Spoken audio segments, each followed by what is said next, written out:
Very good evening friends. Technorise आप सभी का एक बार फिर से स्वागत है।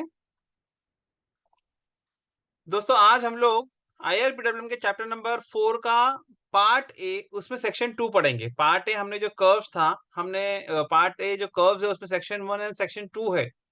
ठीक है, तो सेक्शन 1 हमने पढ़ा जो कर्व्स के बारे में था, जो पिछले सेशन में हमने पढ़ा। थोड़ा सा अगर आपको ब्रीफिंग करना है तो मैं थोड़ा सा आपको ऐसे ही दिखा देता हूँ कि हमने क्या क्या चीजें पढ़ी थी पिछले सेशंस में।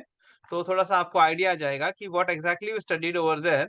मैं बहुत ही स्पीड में जाके आपको सिर्फ बताना चाह रहा हूँ। देखो, चैप्टर नंबर 4 है कर्व्स एंड टर्नआउट। तो उसमें पार्ट ए कर्व्स है जिसमें दो सेक्शन है। पार्ट ए में सेक्शन 1 इज जनरल, यानी बेसिक्स अबाउट कर्व्स वगैरह उसके बारे में हमने पढ़ा था। और उसके बाद में जो पार्ट 2 है रीअलाइनमेंट ऑफ कर्व है दोस्तों। रीअलाइनमेंट ऑफ कर्व उसको हम लोग आज पढ़ने वाले हैं दोस्तों। ठीक है, रीअलाइनमेंट ऑफ कर्व कब करना पड़ता है, क्या इसकी नौबत कब आती है, ये सारी की सारी चीजें हमें देखनी है। ठीक है, तो will talk about that now. ठीक है, तो पार्ट 2 हमारा है section 2, that is realignment of curve. तो सबसे पहले इन जनरल हम समझने की कोशिश करेंगे कि रीअलाइनमेंट ऑफ कर्व होता क्या है। पहले इसको समझने की कोशिश हम करेंगे। ठीक है, तो मैं कच्चा पक्का थोड़ा सा आपको एक्सप्लेन करने की कोशिश करूंगा कि देखिए दोस्तों, जब हम लोग कर्व बनाते हैं, जैसे ये आप देख लीजिए एक कर्व है। ठीक है, एक ये कर्व है, एक रिलेटिवली काफी हद तक देख सकते हैं तो ये थोड़ा सा स्मूथ है, यानी जब व्हीकल जाएगी तो स्मूथ ट्रांजिशन इसमें होगा। लेकिन जब गाड़ियां जैसे जैसे चलती रहती है दोस्तों, कि क्या होता है कि ट्रैक के अंदर कुछ अलाइनमेंट डिफेक्ट्स आ जाते हैं इस प्रकार से ना। ये थोड़ा सा समझाने के लिए मैंने बहुत ज्यादा बना दिया। इतना तो नहीं होता है लेकिन फिर भी समझाने देनी, कहीं पे थोड़ा सा अंदर आ गया, कहीं बाहर चला गया, यानी कि ट्रैक का अलाइनमेंट गड़बड़ हो गया। Instead of being like this, now it has become something like this. ठीक है, तो ये जब गाड़ी जब चलेगी तो यहाँ पे इस प्रकार से जो है ना दिक्कत हमें महसूस होती है। ठीक है, गेटिंग। तो इस चीज को स्मूदन करना होता है, we have to get it smoothen, हमें इसको स्मूथ करना होता है। जो आपको इरेगुलरिटीज दिख रही है ये बिल्कुल स्मूथ होना चाहिए। ठीक है, तो ये बेसिक यहाँ पर बात हो रही है। जब हम ट्रैक ले करते हैं कर्व ट्रैक में, तो जैसा रेड लाइन आप देखते हैं करीब करीब बिल्कुल स्मूथ ट्रांजिशन होता है। बट जैसे जैसे गाड़ियां चलती है तो थोड़ा सा जो है ना अलाइनमेंट गड़बड़ हो जाता है, कहीं ट्रैक थोड़ा सा अंदर की तरफ स्लीव हो जाता है, कहीं बाहर की तरफ हो जाता है। तो ये जो राइडिंग हमारी जो है ना स्मूथ ना होते हुए थोड़ी सी अनसेटिस्फैक्टरी राइडिंग हम कह सकते हैं कि ऐसा होता है। यानी कि जब इस कर्व पे से अगर व्हीकल पास होगी तो थोड़ा सा वाइब्रेशन सॉर्ट ऑफ है, थोड़ा बहुत डिब्बे हिलते हैं ना गाड़ी के, something like that will be feeling that. ठीक है, तो वो रनिंग जो है आपकी रफ हो जाती है, एक तरीके से कह सकते हैं, या अनसेटिस्फैक्टरी रनिंग हम कह सकते हैं। जो यूजर्स होंगे ट्रेन के अंदर उनको थोड़ा सा अनकंफर्टेबल फील होगा। तो हमारा मकसद होता है दोस्तों कि ये जो मिस अलाइनमेंट हो गया है, जो मिस अलाइनमेंट हो गया है, इसको क्या करना, हमें रीअलाइन करके स्मूदन करना, रीअलाइन करके इसको क्या करना, स्मूथ इट आउट। ठीक है, ओके, आई बस समझ में। तो यही होता है हमारा रीअलाइनमेंट ऑफ कर्व। अब ये रीअलाइनमेंट ऑफ कर्व के बारे में थोड़ी और भी चीजें हम लोग देखेंगे। तो ये हो गया रीअलाइन, यानी अलाइनमेंट जो गड़बड़ होगी उसको फिर से अलाइन करना, इसका मतलब है रीअलाइनमेंट। Very simple. ठीक है, अब हम पढ़ेंगे कि पैरा 418 में क्या कहा जा रहा है। Para 418 is talking about running on curve. क्या कह रहा है, for smooth and satisfactory running on curves, there should be no abrupt alteration of curvature and or super elevation। पहला पॉइंट क्या कहा, एक स्मूथ और सेटिस्फैक्टरी रनिंग अगर व्हीकल की होनी है कर्व पर, चाहे वो रेलवेज हो चाहे वो रोडवेज हो, कोई भी चीज होने दो, तो एब्रप्ट ऑल्ट्रेशन ऑफ कर्वेचर नहीं होना चाहिए। यानी कि जो कर्वेचर अगर आपका चेंज भी हो रहा है तो स्मूथली होना चाहिए। एक एक से लेके दूसरे पे जैसे आप जाते एक कर्वेचर से दूसरे का, जैसे कि मान के चले आपका अगर कंपाउंड कर्व भी होता है तो वहां पे दो अलग अलग रेडिया ही होते हैं, तो लेकिन एक से आप अगर आप दूसरे पे तो स्मूथ ट्रांजिशन होता है। इसी तरह से सिंपल सर्कुलर कर्व में रेडियस तो फिक्स होती है, तो वो जो है बिल्कुल स्मूथली जाना चाहिए। हाँ, आप ट्रांजिशन से कर्व में जाते हैं, कर्व से ट्रांजिशन में, तो वो भी स्मूथली होना चाहिए, एब्रप्ट चेंज नहीं होना चाहिए, पहली बात। दूसरी बात, सुपर एलिवेशन के बारे में बात की कि सुपर एलिवेशन भी जो है आपका स्मूथली ट्रांजिशन हो, इसलिए तो कहते हैं ना हम लोग उसको ट्रांजिशन कर्व क्यों कहते हैं हम लोग। जब कर्व बिछाते हैं तो ट्रांजिशन पार्ट हम क्यों देते हैं, मकसद वही होता है कि जो रेडियस जो इन्फिनाइट होती है स्ट्रेट ट्रैक की, फिर वो जो आप जो है फिक्स सर्कुलर कर्व में आप जाने वाले हैं, तो वो स्मूथली जो है आपका कर्वेचर उसके साथ मैच करे। स्मूथली आपका जो कैंट जीरो से है वो मैक्सिमम कैंट तक जाए, फिर मैक्सिमम कैंट से स्मूथली वो डाउन होते हुए जीरो कैंट तक आए, यही होता है ना। तो यही कहा, for smooth and satisfactory running on curve there should be no abrupt alteration of curvature and और सुपर एलिवेशन।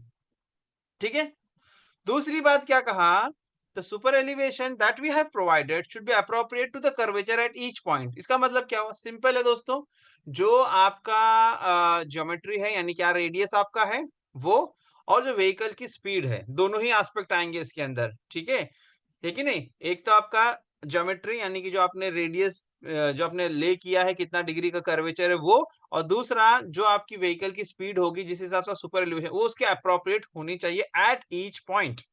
ठीक है, ये बात यहाँ पे बता दी गई। तो ये for smooth and satisfactory running on curve, अगर एग्जाम में पूछता है कि क्या फैक्टर्स हैं, तो ये दोनों ही फैक्टर्स आपको ध्यान में रखने होंगे कि ये जो दोनों पॉइंट्स इन्होंने कहा ए और बी, 1A 1B ना, तो ये ध्यान में रखिएगा। ठीक है, there should be no abrupt alteration of curvature and और सुपर एलिवेशन जो आपका appropriate to the curvature at each every point होना चाहिए। ठीक है, फिर आगे बात करेंगे दोस्तों, हम लोग आगे बात करेंगे पॉइंट नंबर 2 में, the versins, super elevation and gauge should be checked by the JSSCPV sectional, SSCPV in charge and ADN as per prescribed schedule for inspection, and also whenever whenever the running over curves is found to be unsatisfactory as a result of inspection by locomotive or by carriage or as a result of track recording। क्या कहा जा रहा है कि कोई भी जो हमारा जो कर्व है उसका जो वर्साइन, उसका सुपर एलिवेशन और उसका गेज, तीनों चीज है, सेक्शनल पीडब्ल्यूआई, इंचार्ज पीडब्ल्यूआई और एएन। सिंपल भाषा में बात करता हूं, इन्हें जब जो शेड्यूल इंस्पेक्शन उनका जो होता है कर्व के लिए, उसके हिसाब से they have to get it done. एक तो ये हो गया जो रेगुलर शेड्यूल इंस्पेक्शन कर रहेगा उस टाइम पे करना है। दूसरा क्या कहा, whenever the running over curves is found to be unsatisfactory, है ना। दूसरा एक तो शेड्यूल इंस्पेक्शन हुआ, दूसरा जब भी किसी कर्व पे अनसेटिस्फैक्टरी रनिंग होगी। ठीक है, ये कैसे पता लगेगा अनसेटिस्फैक्टरी रनिंग, आपने फुट प्लेटिंग की है लोकोमोटिव से, या कोई कैरेज से या रियर व्हीकल इंस्पेक्शन किया है, या आपके यहाँ पर ओएमएस या टीआरसी इस प्रकार का ट्रैक रिकॉर्डिंग कार वगैरह कुछ पास हुई है, ओएमएस या टीआरसी है कि नहीं, इनमें अगर आपकी राइडिंग वगैरह की क्वालिटी कुछ पीक वैल्यूज वगैरह आ जाए या कुछ झटका वगैरह आपको लग रहा है ये लोकोमोटिव में इस तरह से, तो वो रफ रनिंग कह सकते हैं हम लोग, या अनसेटिस्फैक्टरी रनिंग जिसको हम कह सकते हैं। उस परिस्थिति में sectional PWI, incharge PWI, an, इन्हें क्या करना है, वर्साइन सुपर एलिवेशन गेज इसको चेक करना है। ओके, थोड़ा सा हम लोग जो है जो इंस्पेक्शन शेड्यूल जो कर्व के लिए वो भी देख लेते हैं, इंस्पेक्शन शेड्यूल ऑफ एएन। तो टेबल 1 है पैरा 103 के अंदर दिया गया है। ठीक है ना, एएन के लिए तो हम लोग सीधे जाएंगे कर्व के लिए। ठीक है, तो कर्व का जो हमारा जो है इंस्पेक्शन है उस पे हम लोग जाके देखेंगे कि कब हम लोग को इंस्पेक्शन करना होता है कर्व का। See here point number 5 it is.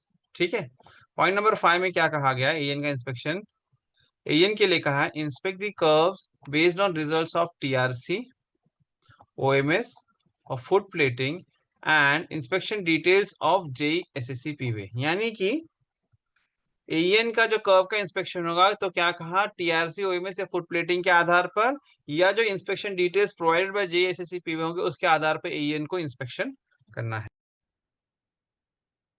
अब हम आ गए दोस्तों inspection schedule of SSC P way incharge and JESSC sectional, यानी एईएन का आपने देख लिया इंस्पेक्शन शेड्यूल कर्व के लिए, यानी कि टीआरसी, ओएमएस, फुटप्लेट के इंस्पेक्शन के आधार पर, जो रिजल्ट के आधार पर, या फिर जो एसएससी जेई ने इंस्पेक्शन किया होगा वहां कुछ फाइंडिंग्स निकली उसके आधार पर। ठीक है, अब आप बात करते हैं इंचार्ज और सेक्शनल पीडब्ल्यूआई का कर्व इंस्पेक्शन कब होता है।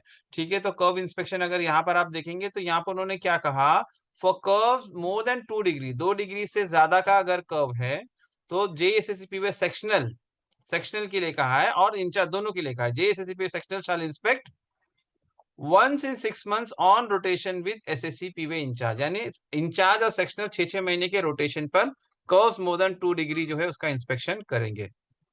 ठीक है, and curves that are less than 2 degree, for curves less than 2 degree तो क्या कहा, sectional PWI shall inspect once in a year, वो साल में एक बार करेंगे।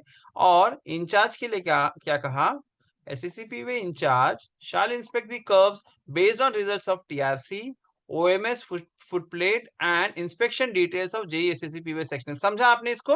अभी आपने एएन का पढ़ा था दोस्तों, ठीक है। एएन के इसमें जब आपने पढ़ा था तो वहां कोई कर्वेचर का कोई पाबंदी नहीं था, वहां सिंपल था कि यही चीजें लिखी थी कि the AEN will inspect the curves based on results of track recording car, oscillation monitoring system, footplate and inspection details of sectional and in charge PWI, ऐसा वहां पे मेंशन किया गया था एएन के लिए, ठीक।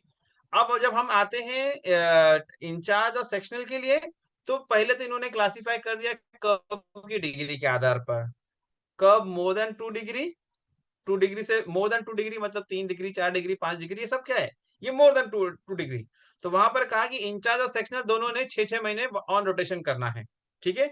Sectional PWI, incharge PWI, once in 6 months on rotation. और ये कहा कि जहां पे कर्व लेस देन 2 डिग्री है कि नहीं, 2 डिग्री या उससे कम है, तो वहां पर क्या कहा कि सेक्शनल पीडब्ल्यूआई को कहा कि साल में एक बार करना ही करना है, उसे तो इंस्पेक्शन करना ही है।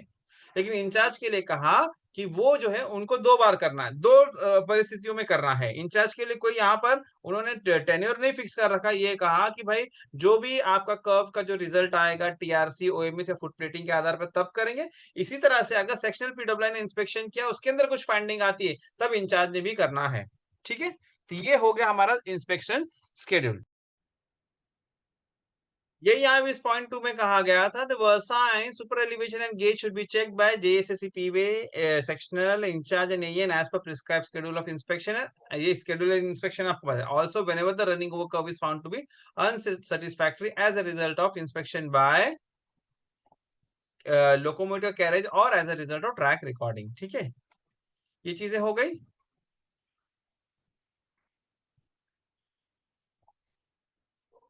और एक minute, someone is asking on steep gradient with curve, क्या कह रहे हैं, on steep gradient with curve please. जहां पर देखिए, जहां पर स्टीप ग्रेडियंट विथ कर्वेचर रहेगा, देखिए यहाँ पर ग्रेडियंट के बारे में डायरेक्टली तो मेंशन नहीं किया है, लेकिन यस ग्रेडियंट काफी हद तक आपको अफेक्ट करता है, लेकिन वहां पे ग्रेड कंपेंसेशन हम देते हैं, वहां ग्रेड कंपेंसेशन तो देते ही है। तो ये अगर फाइंडिंग्स में कुछ आता है तो डेफिनेटली, इसलिए उन्होंने सिंपल क्या कह दिया, उसको सिंप्लीफाई करके कह दिया कि भाई आप जो है जब भी ट्रैक रिकॉर्डिंग कार वगैरह, ओएमएस वगैरह चलाते हो, या आपको अनसेटिस्फैक्टरी रनिंग आती है, उसके अंदर सारी सारी चीजें आ जाएगी, ठीक है। अब हम पॉइंट नंबर 3 पे जाएंगे। The results of the inspection shall be recorded as per the proforma given in annexure 4/1 and necessary entries made in TMS, ठीक है। जो इंस्पेक्शन हम करेंगे उसके जो रिजल्ट आएंगे, एनेक्चर 4/1 आपको दिखा दिया जाएगा, उसके हिसाब से जो उसके अंदर उसकी डेटा एंट्री करनी होगी टीएमएस के अंदर। तो पहले एनेक्चर 4/1 भरेंगे, फिर बाद में जो एंट्रीज होगी टीएमएस में ट्रांसफर की जाएगी, ठीक है। ये एनेक्चर 4/1 आप देख सकते हैं, proforma of curve register, details of inspection. बहुत सिंपल फॉर्मेट है दोस्तों, कुछ ज्यादा हाई फंडू कुछ है नहीं। वो आपका कर्व का नंबर क्या है, स्टार्टिंग फ्रॉम टू कितना डिग्री का कर्व है, क्या आपका सेक्शन, वो सब आपका बेसिक डेटा होता है, आप डालते ही है। फिर जितने भी आपके कर्व में स्टेशन होंगे, ठीक है। अभी कर्व की अगर हम बात करें तो आप सभी लोग जानते हैं ये 10-10 मीटर पे स्टेशन हुआ करता है ना, स्टेशन जो है आपका 10-10 मीटर पर हम लेते हैं, जो हमने पिछले लेक्चर में पढ़ा था। तो जितने भी स्टेशन होंगे उनको डायरेक्टली यहाँ पे मेंशन किया जाएगा। अब यहाँ पे दो चीजें हैं दोस्तों, क्योंकि आपका जो कर्व है वो एक डिजाइन कर्व है ना, जो भी हमारा कर्व है दैट इज डिजाइन कर्व। तो उसकी डिजाइन वैल्यूज होगी कि भाई इसकी वर्साइन इतनी होनी चाहिए, इसका सुपर एलिवेशन इतना होना चाहिए, इसका व्हाट वी से गेज वगैरह, ठीक है। Versine, super elevation and gauge, ये सब की ये प्रिस्क्राइब वैल्यू है। अब हमें क्या मिल रही है वो यहाँ पर मेंशन किया जाएगा, है कि नहीं। ये जो देखो, अभी जिस दिन भी आप चेकिंग करेंगे वो डेट यहाँ पे मेंशन कर देंगे। तो यहाँ पर देखो station number so and so, ठीक है, X Y Z whatever. तो वर्साइन इतनी होनी चाहिए, तो इसके अगेंस्ट में मिल रहा क्या है, ये है। सुपर एलिवेशन इतना होना था, मिल रहा क्या है, ये गेज ये होना था, ये मिल रहा क्या है। इस प्रकार से बहुत बेसिक है। इसमें और भी चीजें हैं दोस्तों, आगे दिखाता हूं मैं नीचे। एक्शन टू बी टेकन, अब जैसे देखिए आपने प्रिस्क्राइब्ड वर्साइन, मेजर्ड वर्साइन, ठीक है, आपने ले लिया। अगर उसके अंदर मान के चलो हमको गड़बड़ मिलती है, ठीक है, तो action to be taken remark में लिख दिया जाएगा, ठीक है। फिर बाद में क्या करेंगे, स्ट्रिंग लाइनिंग मेथड से उसको आप रेक्टिफाई करेंगे या लोकल एडजस्टमेंट आप करेंगे। ठीक है, तो वो यहाँ पे लिखा डेट, फिर किस दिन आप देखो एक्शन टू बी टेकन यहाँ पर एक लिख दिया कि भाई ये किया जाए। अब उसका कंप्लायंस इसके आगे है, डेट ऑफ स्ट्रिंग लाइनिंग और लोकल एडजस्टमेंट आप यहाँ पे डाल देंगे कर। और आपने क्या किया, measurement recorded after adjustment with date of check versine super elevation gauge. यानी इसको आप समझे क्या? अगर कोई नहीं समझ पाया होगा तो मैं फिर से रिपीट करता हूँ, थोड़ा सा मैं इसको मिनिमाइज करूँ ताकि दोनों चीज आप साथ में देख पाए। ठीक है, ये प्रिस्क्राइब डिजाइन वैल्यू है, ये मेजर्ड वैल्यू है। अब ये जब आपने वर्सेस द आइडियल वैल्यू जो डिजाइन वैल्यू है उसके अगेंस्ट में आपने जब मेजरमेंट रिकॉर्ड किया, दो परिस्थिति होगी, या तो वो चीजें बिल्कुल सही होगी या तो उसके अंदर गड़बड़ होगी। अगर आपकी चीजों में मान के चले कहीं पे फाइंडिंग आती है कि वर्साइन में सुपर एलिवेशन गेज वेरिएबल कुछ अगर फाइंडिंग्स आती है, तो क्या करेंगे, वो यहाँ पे जो भी इंस्पेक्टिंग अथॉरिटी होगा यहाँ पर एक्शन टू बी टेकन में उसको मेंशन करेंगे। अभी जो एक्शन टू बी टेकन लिखा उन्होंने इंस्पेक्टिंग अथॉरिटी ने, उसका भी आपको कंप्लायंस देना है। तो कंप्लायंस देना है तो आप जब जिस दिन कर रहे हैं कंप्लायंस वो डेट डाल दें, और जब आपने उसको एडजस्टमेंट कर दिया उसके बाद में आपको क्या वर्साइन मिल रही है, क्या सुपर एलिवेशन, क्या गेज मिल रहा है, वो यहाँ लिखना। Measurement recorded after adjustment with date of check. तो बहुत सिंपल है दोस्तों, ये आपका कर्व रजिस्टर का फॉर्मेट है। ओके, क्लियर है? अभी हम लोग बैक जाएंगे। ठीक है, एनेक्चर 4/1 आपने भर दिया, प्रोफार्मा उस हिसाब से टीएमएस में एंट्री कर देंगे। ठीक है, based on the results of the inspections, जो आपने इंस्पेक्शन रिजल्ट किए, the decision to realign should be taken by the SSCPV incharge और AEN। यानी जब आपने इंस्पेक्शन किया उसके आधार पर हमें डिसाइड करना है कि कर्व को रियलाइन करना है कि नहीं करना है। देखिए दो चीजें होंगी दोस्तों इसके अंदर, दो चीजें इसके अंदर हो गई, भी आगे अगले पॉइंट में आपको वो चीजें आ जाएंगी। ठीक है, एक तो दोस्तों मैं सिंपल आपको बता देता हूँ कि आपने इंस्पेक्शन किया, आपको कुछ स्टेशन पे कुछ गड़बड़ मिली। ठीक है, आप उसको लोकल एडजस्टमेंट जिसको हम कहते हैं आप उसको कर देंगे, वो रेक्टिफाई हो जाएगा, जिसको हम लोग माइनर अलाइनमेंट करेक्शन कहते हैं। ठीक है, माइनर रीअलाइनमेंट जिसको हम कहेंगे वो, उससे काम बन गया तो ठीक है। लेकिन अगर बहुत ज्यादा स्टेशन आपके अफेक्टेड है तो उस परिस्थिति में आपको कंप्लीट कर्व को रीअलाइनमेंट करना होता है। तो ठीक है, तो इंस्पेक्शन रिजल्ट के आधार पे आपको ये चीज पता लग जाएगी। ठीक है, पॉइंट नंबर 5 पे आते हैं हम लोग, which is related to this thing only. The criteria for realignment of a curve based on service limit, क्या कहा, the criteria for realignment of curve based on service limit for station to station versine। देखिए यहाँ पर मैं इसको अलग colour से mark इसलिए कर रहा हूँ, based on service limit for station to station versine variation shall be as per para 524। मतलब क्या है दोस्तों, यहाँ पर ये चीज बताई जा रही है, बहुत गौर करने की चीज है, क्योंकि हमारे ट्रैक पे कई बार कुछ मिसहैप्स वगैरह भी हो जाते हैं, like sometimes derailments do occur, something like that happens, so there are multiple factors ना। Derailment is a very complex phenomena. ठीक है, लेकिन many a times what happens, other department वो हमारे मैनुअल से कुछ चीजें एक्सट्रैक्ट करके फिर बाद में जो है उसको एक फैक्टर लेकर के जो है दे इम्पोज ऑन इंजीनियरिंग डिपार्टमेंट। तो ये चीज समझ लीजिए, अभी पैरा 524 में हम जा रहे हैं वर्साइन का जो रियलाइनमेंट ऑफ कर्व के लिए जो क्राइटेरिया है रियलाइनमेंट ऑफ कर्व के लिए। तो ये यहाँ पर हमारा मैनुअल बहुत ही क्लियर टर्म्स में कह रहा है, it is based on service limit, it is not safety tolerance. नहीं है ये कि भाई ये नहीं हुआ तो गाड़ी गिर जाएगी, it is not like that. Manual is very clearly telling the criteria for realignment of a curve is based on service limit. What is mean by service limit? Service limit यानी कि पैसेंजर कंफर्ट की बात हो रही है यहाँ पर, user जो इसको इस्तेमाल कर रहे हैं उनके कंफर्ट की बात कर रहे हैं। आप एक कर्व पे आप मान के चलो गाड़ी जा रही है आपकी, स्मूथ कर्व रहेगा तो गाड़ी स्मूथली निकल जाती, पता नहीं चलता। लेकिन many a times it happens कि अगर कुछ अलाइनमेंट गड़बड़ रहता है तो आपने फील करते हो वाइब्रेशन जैसा फील होता है, डिब्बे हिलते रहते हैं, तो मतलब समथिंग लाइक दैट, अलग अलग ही फीलिंग आती है। ऐसा लगता है कि रोड में पॉटहोल होता है और गाड़ी जब पास होती है तो कैसे झटके लगते हैं, वैसा फील होता है ट्रैक में। क्यों? क्योंकि अलाइनमेंट गड़बड़ होती है। अब इसका जो है यहाँ पर जो पैरा 524 में दिया गया है that is only for service limit, यानी यूजर कंफर्ट जिसको हम लोग कहते हैं उसके लिए दिया गया है। तो इस चीज को जरा ध्यान में रखना है। ठीक है, तो ये जरा हम देखेंगे and other factors are there कि भाई आपने कैंट देना कितना था, कैंट एक्सेस, कैंट डेफिशिएंसी, या फिर आपका vehicular speed, there are so many factors. लेकिन यहाँ पे जो criteria for realignment of curve दिया गया it is only for service limit, ये बात जरा ध्यान रखने की है। पैरा 524 में हम जाएंगे कि क्या क्राइटेरिया है रियलाइनमेंट ऑफ अ कर्व में। तो पैरा 524 आपके सामने दोस्तों, रियलाइनमेंट क्राइटेरिया फॉर कर्व्स। क्या कहता manual? The running over a curve depends not only on the difference between the actual versine, जैसे अभी आपने एनेक्चर 4/1 देखा, उसके अंदर कुछ वैल्यू दी थी कि भाई डिजाइन वर्साइन ये होनी है और आपकी एक्चुअल वर्सन ये है, तो क्या कहा? Running over a curve depends not only on the difference between the actual versine and the design versine. सिर्फ ये नहीं है कि जैसे एग्जांपल के तौर पर मैं बोलता हूं, सपोज कहीं पर वर्साइन की वैल्यू मान के चले कि यार ये 50 mm डिजाइन है, एग्जांपल ले रहा हूं मैं सिर्फ समझाने के लिए, 50 mm वर्साइन आनी है और आपकी आ रही है 40, तो अगर जाहिर सी बात है अगर आप देखेंगे तो 10 mm का यहाँ पे फर्क है, बराबर?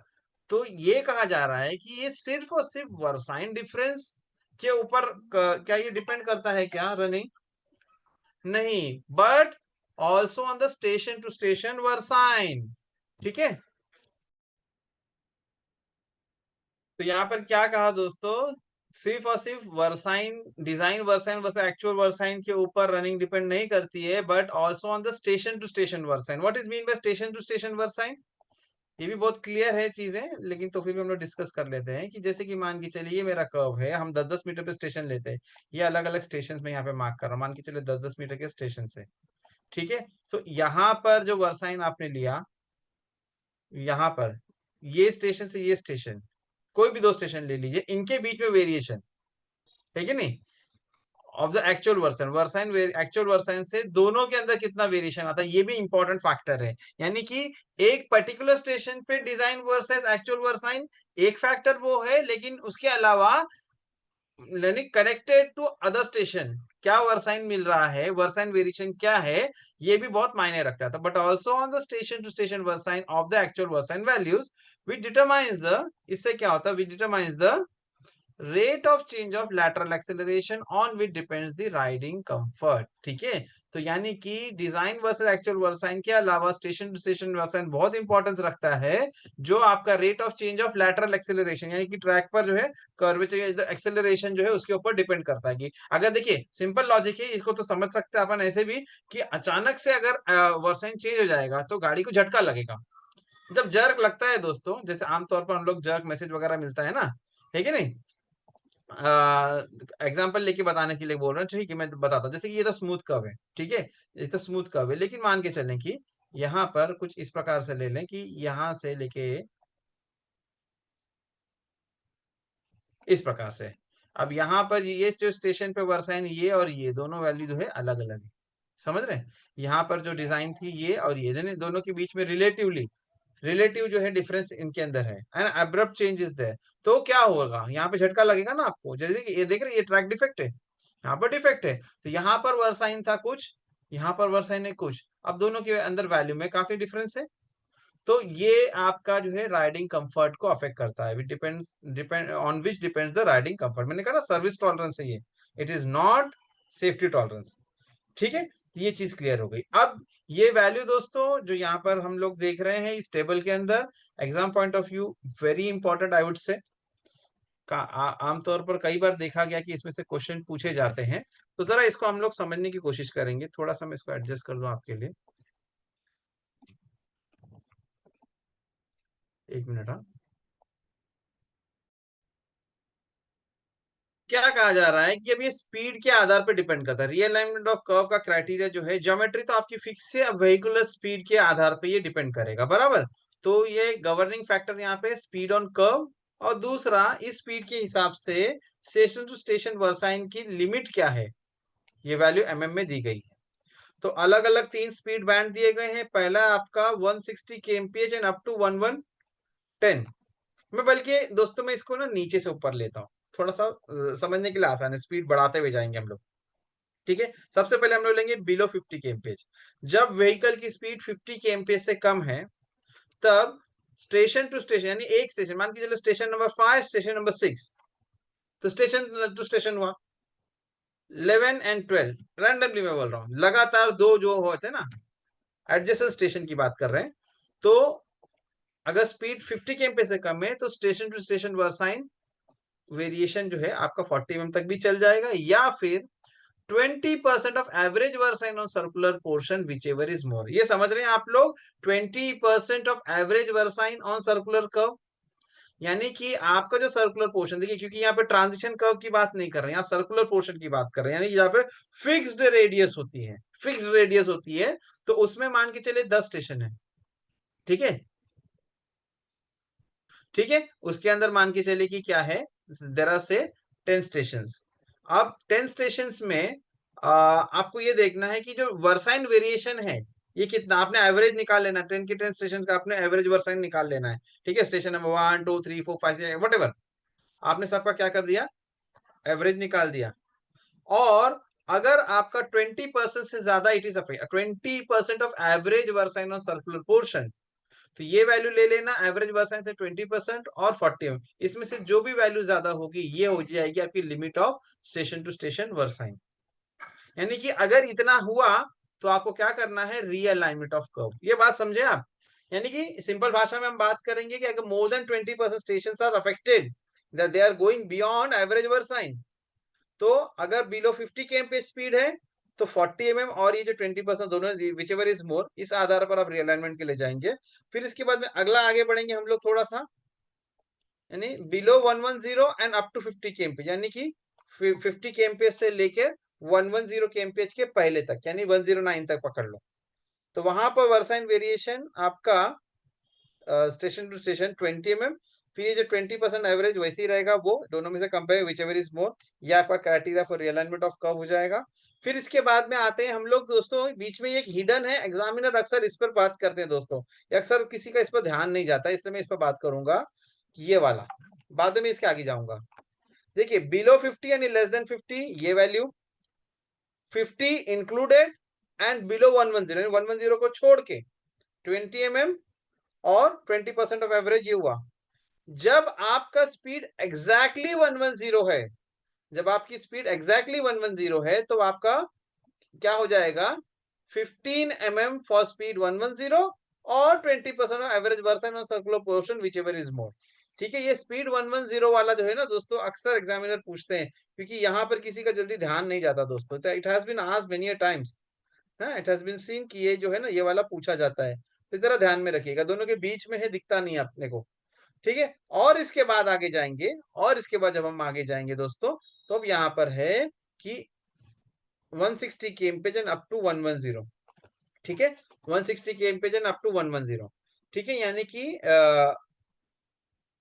110 के नीचे वाला यहाँ 20 हो गया, 110 पे कितना हो गया 15, और 110 के ऊपर 10 versine to versine variation 20% average value, ठीक है। तो देखिए आप यहाँ पर एक चीज गौर करें दोस्तों, अगर आपने गौर किया इसके अंदर, तो ये 20% of average versine on circular portion, ये तो सभी जगह पे एक पर्टिकुलर मान के चलिए हमारा एक ही कर्व है, तो ये वैल्यू तो सब जगह सेम आएगी एवरेज वर्साइन की, इसमें कोई दिक्कत है नहीं है।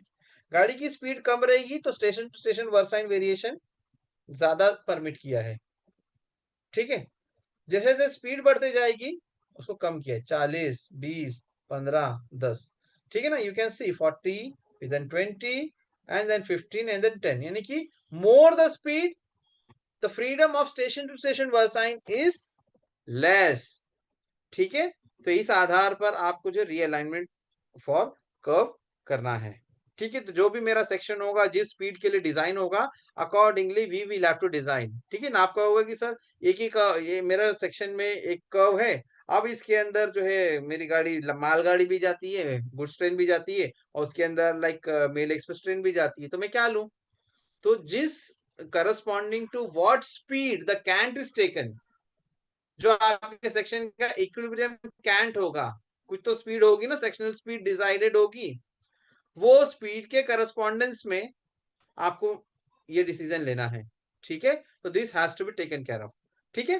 तो ये यहाँ पर इसी चीज को यहाँ पे एक्सप्लेन किया गया है, ठीक है। फिर आगे यहाँ पे इसी चीज को मैंने जो टेबल में एक्सप्लेन किया, नीचे उन्होंने मेंशन किया है, in case exceedances of the above limit is observe during inspection, अगर इनसे ज्यादा एक्सीड हो रहा है, ये जो 20% तक तो परमिसिबल था और ये वैल्यू थी, ठीक है, लेकिन अगर इससे ज्यादा हुआ, in case exceedances of the above limit is observe during inspection, तब क्या करेंगे, पहले कहा कि लोकल एडजस्टमेंट को कहा, पहले कहा लोकल एडजस्टमेंट में be resorted to in cases where the variation of versine between adjacent stations is only at a few locations at the earliest possible, अगर कुछ ऐसा ये लिमिट के बियॉन्ड जा रहा है, और अगर कुछ ही स्टेशन ऐसे हैं जहां पर ये अफेक्ट हो रहा है, वर्साइन वेरिएशन वगैरह हो रहा है, तो उसको लोकल एडजस्टमेंट यानी कि मैनुअली वो जो स्टेशन में जो है स्लूइंग करना है ना, स्लू इन स्लीव आउट वगैरह करना है, थोड़ा स्मूदन करना है, लोकली कर लिया जाए, जल्द से जल्द कर लिया जाए।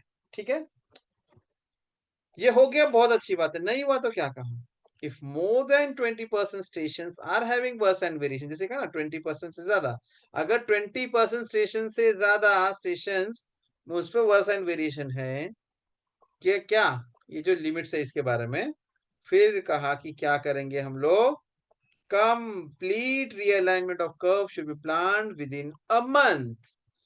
तब अब क्या करना है, एक महीने के अंदर कंप्लीट रीअलाइनमेंट ऑफ कर्व को प्लान करना है। ठीक है, क्लियर हो गई चीजें, इसमें कोई डाउट तो नहीं है दोस्तों? कि क्या कहा, ये जो आपने स्पीड बैंड के हिसाब से देख लिया, versine variation station to station versine, एक एवरेज हो गया 20% ऑफ एवरेज वर्साइन, और दूसरा ये जो स्पीड बैंड के हिसाब से जो वैल्यू ये, तो क्या अगर इनसे ज्यादा होती है और अगर कुछ ही स्टेशन आपके अफेक्टेड है, तो उसको local adjustment at the earliest करके खत्म कर लेना है। लेकिन अगर 20% से ज्यादा स्टेशन, 20% से ज्यादा स्टेशन मान के चलिए कि 20 स्टेशन है, तो 4 से ज्यादा स्टेशन पे अगर, यानी 5 स्टेशन मान के चलिए कि अगर ये वर्साइन वेरिएशन अब लिमिट जा रहा है, ठीक है ना, तो क्या करेंगे, complete realignment of curve should be plan with in a month, तो एक महीने के अंदर अंदर कंप्लीट कर्व का रीअलाइनमेंट को जो है प्लान करना होगा। तो बात करेंगे पैरा 419 की। ठीक है,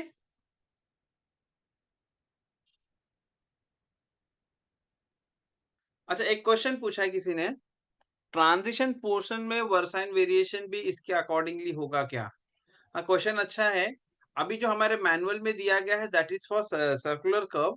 ट्रांजिशन पोर्शन में दोस्तों आपका जो स्टेशन टू स्टेशन आपका जो ये होता है, व्हाट वी से, आपका कैंट और ये वगैरह जो होता है, ट्रांजिशन पोर्शन इज वन, वहां पर हर स्टेशन पे वैल्यू चेंज होती है, रेडियस इन्फानाइट से लेकर आपकी फिक्स वैल्यू तक जाती है, तो उसको स्मूथली ही आपको कनेक्ट करना है। ठीक है, तो वहां पर भी आप इस तरीके से ले सकते हैं, लेकिन ट्रांजिशन पोर्शन क्योंकि बहुत बड़ा नहीं होता, तो वहां रीअलाइनमेंट होल ऐसा करने की जरूरत नहीं पड़ेगी आपको, जो लोकल एडजस्टमेंट के बारे में उन्होंने कहा है वो आपको करना पड़ेगा। ठीक है, क्योंकि देखो सर्कुलर कर्व आपका काफी बड़ा होता है, लेकिन ट्रांजिशन पोर्शन कितने स्टेशन होंगे, 5 स्टेशन, 10 स्टेशन, इससे ज्यादा तो नहीं होंगे, है कि नहीं? डिपेंड करता है कि क्या स्पीड वगैरह है और कितना जो है वो कैंट वगैरह उसके ऊपर है। तो जो भी होंगे उनको हमको जो है क्या करना है, will have to mark it and check करना है, उसको स्मूथली आप कर देना है, लोकल एडजस्टमेंट करके कर देना है। मेन इशू आता है सर्कुलर पोर्शन में, सर्कुलर पोर्शन के लिए रीअलाइनमेंट के लिए कहा गया है। ठीक है, अब हम बात कर रहे हैं दोस्तों यहाँ पर para 419, that is nothing but string lining operation. ना यहाँ पे कहीं पे मेंशन हुआ था ना कि स्ट्रिंग लाइनिंग करना है हमें, ठीक है नहीं, कहीं पे तो हमने पढ़ा था ना।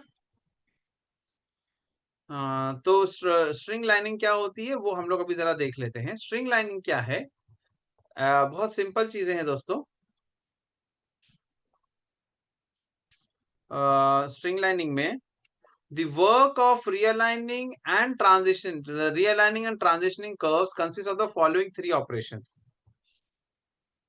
क्या है, पहला है, तीन पार्ट है, यानी स्ट्रिंग लाइनिंग ऑपरेशन बेसिकली जो होता है उसमें तीन पार्ट होते हैं। पहला, survey of the existing curve y measurement of versine. दोस्तों मेरे ख्याल से वर्साइन क्या होता है, क्यों लिया जाता है, ये सबको क्लियर है, ये अज्यूम करता हूँ।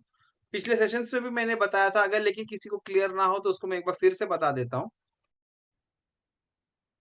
फिर दोस्तों मैंने एक कर्व का कुछ हिस्सा लिया है हमने, यहाँ पे जरा सम स्टेशन, एक दो तीन, जैसे तीन स्टेशन मान के चलो हमने ले लिए। तो हम लोग जो है क्या करते हैं कि वर्साइन जब हम लोग नॉर्मली लेते हैं, तो वर्साइन बेसिकली क्या होता है कि आप एक ऑल्टरनेट स्टेशन लेके आपस में दोनों के बीच में डोरी, स्ट्रिंग, हेमकॉर्ड कुछ भी कहें हम लोग, आपस में फुली स्ट्रेच कर देते हैं। स्ट्रेच करने के बाद में जो बीच का जो पॉइंट होता है दोस्तों, बीच का जो पॉइंट होता है, यहाँ से आप क्या करते हैं, वैल्यू मेजर करते हैं perpendicular at this point. whatever the value that we get is nothing but my versine. इसी को हम लोग क्या कहते हैं, वर्साइन कहते हैं। ठीक है, वर्साइन लिख ही देता हूं मैं पूरा, वर्साइन आमतौर से इसको v से डिनोट किया जाता है, गेटिंग? ठीक है, यही होती है आपकी दोस्तों वर्साइन। ठीक है, ये होना जरूरी, क्यों लिया जाता है वर्साइन दोस्तों? अब अगला सवाल है कि वर्साइन लेने का मकसद क्या, भाई क्यों लेते हैं हम लोग वर्साइन? तो वर्साइन बेसिकली लेने का मकसद ये है कि कर्व का रेडियस क्या है, जो हमारा जो ट्रैक में कर्व बिछा हुआ है उसकी रेडियस क्या है वो, क्योंकि आप जानते हैं दोस्तों काफी बड़ा बड़ा कर्व होता है। तो ठीक है, एक पेपर के ऊपर लेना है तो ठीक है, आदमी निकाल देगा भाई ये सेंटर है, यहाँ से आपने आर्क मार्क कर दिया, ये समथिंग लाइक ये मेरा कर्व का रेडियस, ठीक है। लेकिन फील्ड में हाउ टू फाइंड कि एग्जैक्टली सेक्शन में मेरा एक जो है ट्रैक बिछा हुआ है, अब इसका रेडियस क्या है, बिछाया क्या था, वो होगा हमारे पास रिकॉर्ड में, लेकिन अभी क्या है ट्रैक पर, ये कैसे पता चले? तो इसके लिए आपका फॉर्मूला है कि नहीं, जो शुरुआत में हम लोगों ने पैरा 401 में पढ़ा था, उस फॉर्मूला के आधार पे आप रेडियस निकाल सकते हैं, इसलिए हम लोग वर्साइन लेते हैं। तो सबसे पहले ये जरूरी है सभी लोगों को जानना कि वर्साइन होता क्या है, लेते कैसे हैं, फिर उसके बाद में उस पर हम लोग बात कर सकते हैं। तो क्या कहा, survey of the existing curve y measurement of versine.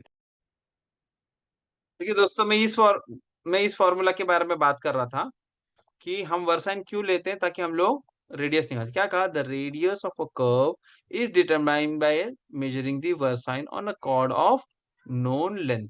ना फॉर्मूला क्या है, radius of a curve is determined by measuring the versine, ये वर्साइन हुआ, नोन लेंथ यानी जो कॉर्ड लेंथ, ठीक है, इसके आधार पे। अब हम लोग जो है हमारे ट्रैक में हम लोग क्या करते हैं, हम कॉर्ड कितनी लेते हैं, कॉर्ड हम लोग लेते हैं 20 मीटर्स ना, 20 मीटर्स लेते हैं, अकॉर्डिंगली आपका जो वर्साइन जो है आप डाल देंगे तो आपको रेडियस मिल जाएगी। ठीक है, अब यहाँ पे ये ध्यान में रखने की चीज है, ये जो फॉर्मूला है दोस्तों, यहाँ पे वर्साइन आपको एमएम में डालनी होती है, कॉर्ड आपको मीटर में डालनी होती है, और रेडियस आपको मीटर में मिलता है, यानी necessarily changes have been incorporated, you just have to add, versine को एमएम में डालें, कॉर्ड को मीटर में डालें, यू गेट द रेडियस। तो वर्साइन लेने का मकसद बता दिया मैंने, ताकि आपको रेडियस आपका पता लग जाए। ठीक है, इतनी चीजें जब क्लियर हो गई दोस्तों, तो आगे हम बढ़ रहे हैं स्ट्रिंग लाइनिंग ऑपरेशंस के बारे में। तो स्ट्रिंग लाइनिंग में पहला कह दिया कि survey of the existing curve y measurement of versine, versine कैसा मेजरमेंट करना, एग्जिस्टिंग कर्व का आपको ले लेना है। ठीक है, फिर हमने क्या कहा, determination of the revised alignment and computation of slews including provision of correct super elevation। दूसरा स्टेप क्या है स्ट्रिंग लाइनिंग का, पहला तो आप एग्जैक्टली ट्रैक में क्या वर्साइन दिया गया उसको आप सर्वे कर लें, वो डेटा ले लें, बाद में क्या करना, रिवाइज अलाइनमेंट को फाइंड आउट करना, स्ल्यू को कंप्यूट करना, और correct super elevation if any has to be done. ठीक है, अगेन मैं यहाँ पर दोस्तों इसको भी मैं थोड़ा सा एलैबोरेट करके बताऊंगा। ये मेरा कर्व का जो है स्मूथ कर्व मेरा इस प्रकार से था, ठीक, मुझे अभी मिल रहा है, मान के चले कि एक पर्टिकुलर पॉइंट पे कि भाई कर्व यहां से जा रहा है इस प्रकार से, ठीक है, ये ब्लू वाला ये मुझे मिल रहा है। तो मुझे पता चला यहाँ पर जो स्टेशन है, यहाँ पर ये ट्रैक मेरा अंदर आ चुका है ना, मुझे दिख रहा है, होना यहाँ था लेकिन ये है इधर पर। तो मुझे क्या करना पड़ेगा, definitely what I have to do is I have to move it outside, जैसे इस केस की मैं बात कर रहा हूं, बाहर की तरफ इसको लेके जाना पड़ेगा, ये होता है स्लूइंग।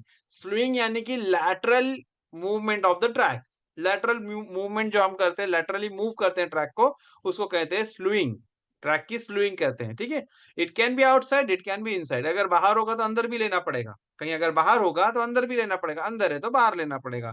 तो क्या कहा, determination of the revise alignment, हमारा रिवाइज अलाइन, देखिए कई बार क्या होता है दोस्तों कि आप जो है बहुत ज्यादा वेरिएशन होते हैं, तो आपका पहले का अलाइनमेंट यहाँ से इस प्रकार से था, ठीक है, पहले का अलाइनमेंट यहाँ से कुछ इस प्रकार से था, और आप जब अभी रिवाइज कर रहे हैं तो पता चला कि ये कुछ इस प्रकार से हो रहा है। तो आप देखेंगे ना यहाँ पे थोड़ा सा कुछ अलाइनमेंट थोड़ा सा मूव ऑन हो चुका है, तो ये determination of the revise alignment. दूसरा computation of the slew, slew कहाँ पे कितना कितना कंप्यूट करना है वो, including provision of correct super elevation, ये करेक्ट सुपर एलिवेशन अगर वो क्या है कि वो भी बराबर नहीं है, कैन भी बराबर नहीं, तो उसको प्रोविजन, ये इसका दूसरा पार्ट होगा स्ट्रिंग लाइनिंग का।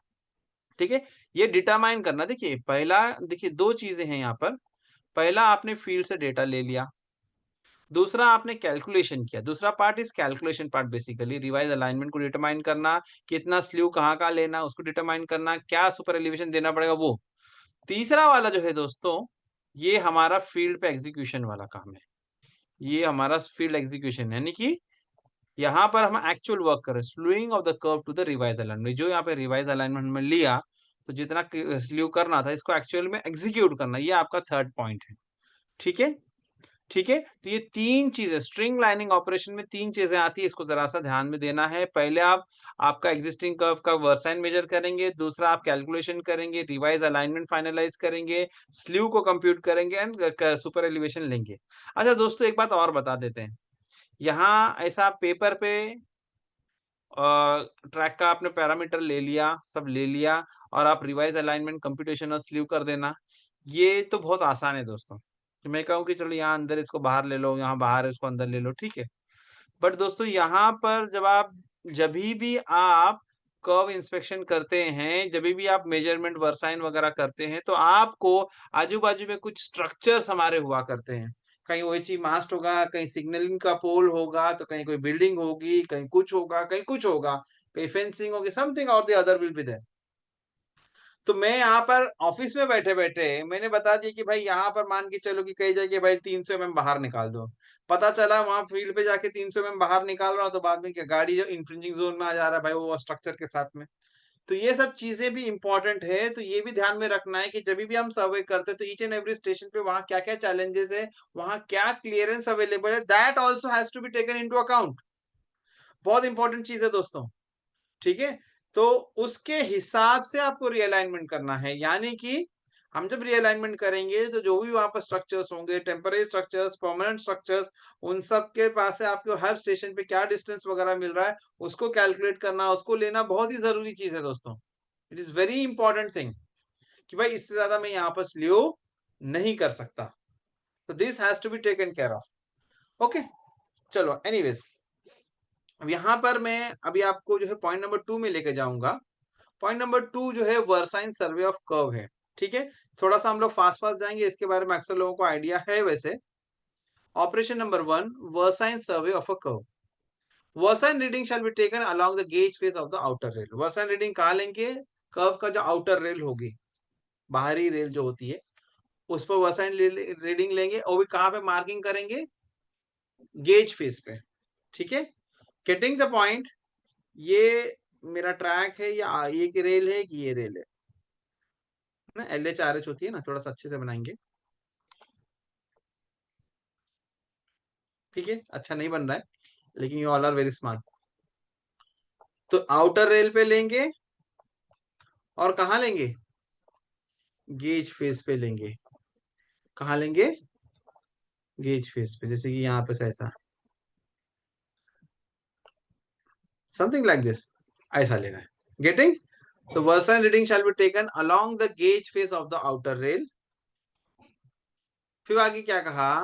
To ensure inclusion of the point of commencement of the curve, यानी कि जहां से भी कर्व शुरू हो रहा है, जैसे कि मान के चले कि ये जो पॉइंट है, इस पॉइंट के आगे आपका जो है कर्व, आपका जो स्ट्रेट ट्रैक है, ठीक है। I now I am not taking the transition and all those things, होगा वो सब भी। मैं एक बात बता रहा हूँ आपको कि भाई ये जो है सर्कुलर पोर्शन इस पॉइंट से स्टार्ट हो रहा है, ठीक है। तो इसको एंश्योर करना, to ensure inclusion of a point of commencement of the curve, a mark is made on the gauge face of the outer rail at a distance of at least 30 meters, that is 3 stations behind the beginning of a curve। तो क्या कह रहे हैं कि जहां से भी आपका कर्व शुरू हो रहा है उससे 3 स्टेशन पीछे, 1 2 3 स्टेशन लेना है। क्या कह रहे हैं वो? 3 स्टेशन लेना है ना। तो क्या कहा? To ensure inclusion of the point of commencement of a curve, the mark is made on the gauge face of the outer rail at a distance of at least 30 metres, यानी कि यहाँ से ये जो पॉइंट है 10 20 30, यहाँ पे मार्क करेंगे 3 station behind the beginning of the curve, ठीक है। And at the end of the curve as indicated by the station marking on the rail. इसी तरीके से यही प्रोसीजर आगे भी होगी, यानी आगे की तरफ भी होगी, यानी शुरू में भी होगा, ये भी होगा। क्योंकि जो फ्लेक्चर है, जो कर्वेचर डायरेक्टली मैं यहाँ से लेना अगर शुरू करूँ, सपोज मैं यहीं से लेना शुरू करूँ, तो मेरा ये पोर्शन का कर्वेचर नहीं पता चलेगा ना दोस्तों। तो क्या कहा कि भाई यहाँ से आप क्या करें कि जहां से आपको कर्व एक्चुअल में शुरू हो रहा है 3 स्टेशन पीछे, यानी कि 30 मीटर्स ना, वहां से आप जो है क्या करना स्टार्ट करना है। Include on the point of commission of the curve, a mark is made on the gauge face of the outer rail of a distance at a distance of at least 30 meters behind the beginning of the curve। ये curve का beginning है 3 session पीछे, 30 metre से आप शुरू करेंगे। इसी तरीके से यही प्रोसेस आगे जहां पर कर्व खत्म होता है, तो वहां पे 3 स्टेशन आगे भी लिया जाएगा, ठीक है। दैट इज स्टेशन नंबर 0 और लास्ट स्टेशन, ठीक है, if no such marking exist on track.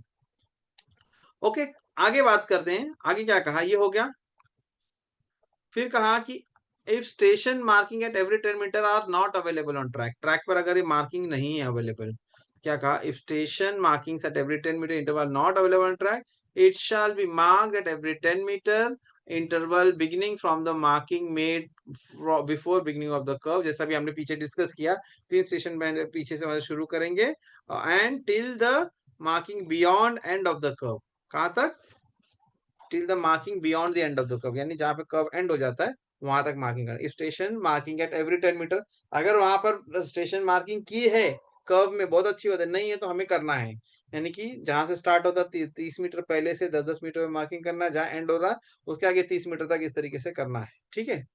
These stations should be marked and numbered in white paint on the rail. Rail पर व्हाइट पेंट से इनको स्टेशन को मार्क करना है, ठीक है। फिर कहा विद द फिशिंग कॉर्ड और wire stretched out over the full length of the chord, fishing chord यानी कि जो डोरी वगैरह हमारी होती है ना उसकी बात चल रही है, तो क्या कहा, विद द फिशिंग कॉर्ड और wire stretched out over the full length of the cord, the versins are measured to 1 mm accuracy serially at each station from one end of the curve to the other with the rule held normal to the line and recorded। ये मैंने बता दिया ना आपको version कैसा major करना, अभी हमने डायग्राम बताया था ना आपको कैसा, वही चीज बता रहा है कि भाई दो जो है आप क्या करेंगे कि डोरी बांधेंगे, डोरी बांधने के बाद में आप क्या करेंगे, सिंपल है, इस प्रकार से जो उन्होंने बताया ना, यहाँ से यहाँ तक आपने बांध दिया, फिर बाद में स्ट्रेच कर दिया, फिर यहाँ पे परपेंडिकुलर डिस्टेंस लेंगे, एक्यूरेसी इसकी 1 mm की होगी, परपेंडिकुलर होगा, ये जो वैल्यू होगी वर्साइन होगी, ये ऑलरेडी मैंने आपको बता दिया, तो will just go ahead with this, ठीक है। फिर आगे क्या कहा, certain features which restrict slewing of the track, ये भी मैंने आपको ऑलरेडी बता दिया दोस्तों ना, this is also told already, कुछ फीचर्स ऐसे होते हैं which restricts slewing of the track either inwards और आउटवर्ड्स, अंदर लेना बाहर लेने में कुछ पाबंदी होती है, should also be recorded indicating the maximum extent inwards और outwards to be slewing is possible, यानी कि कुछ फीचर्स ऐसे होंगे ट्रैक में जो आपको जो है अंदर तक कितना मैक्सिमम, बाहर कितना ले सकते हैं, अंदर कितना ले सकते हैं, वो अपने को रिकॉर्ड करना है, जैसे मैंने कहा ना कोई परमानेंट स्ट्रक्चर है, ठीक है, आप मैक्सिमम अंदर कितना जा सकते हैं, बाहर कितना जा सकते हैं। देखिए कई बार it is not always that कि हम जब भी रीअलाइनमेंट करेंगे तो कब हमारा बाहर ही जाए, भाई आपने पहले इसको कर दिया था बहुत बाहर था, आप उसको अंदर भी ले सकते हैं, इसलिए इनवर्ड्स एंड आउटवर्ड दोनों के बारे में बात हो रही है ना, तो ये सर्टेन फीचर्स जो रेस्ट्रिक्ट करेंगे उसको मेंशन करना है, ठीक है। किस आधार पर, पहले तो अंडर एग्जिस्टिंग सर्कमस्टांसेस, यानी जो अभी की जो परिस्थिति है वो, और फिर दूसरा कहा if moderate expenditure could be incurred in removing the restriction, दोनों ही चीजें मेंशन करना है, जैसे कि मैं एग्जांपल के तौर पर आपको बता रहा हूँ, एग्जांपल के तौर पर आपको बता रहा हूँ, एग्जिस्टिंग सर्कमस्टांसेस में यानी कि एक कोई परमानेंट स्ट्रक्चर है उसको हम मूव ऑन नहीं कर सकते, तो उसमें इनवर्ट और आउटवर्ट क्या होगा, ये हो गया। दूसरा मान के चलिए कि एक सिग्नल का पोस्ट है, एग्जाम्पल के तौर पर ले रहा हूँ दूसरा पॉइंट के लिए, कि मान के चलिए कि मेरा जो ट्रैक है यहाँ पर सपोज समवेयर यहाँ पर कोई सिग्नलिंग का पोस्ट है, ठीक है, और इस पॉइंट पर हम मेजरमेंट वगैरह कर रहे हैं, ये इतना दूरी पर है, ये हमने ले लिया, लेकिन यहाँ पर हमें जरूरत महसूस हो रही है कि नहीं, ये थोड़ा सा अगर हम यहाँ तक लेके चले जाते थे ना, अगर सिग्नल थोड़ा और दूर होता तो मेरा थोड़ा सा ट्रैक अगर मैं बाहर से लेकर जाता था, मान के चले कि हमारी रिक्वायरमेंट है कि हम ट्रैक को यहाँ से लेके जाने की, अब ये सिग्नल पोस्ट आड़ा आ रहा है, अब this is not something very much permanent, ठीक है।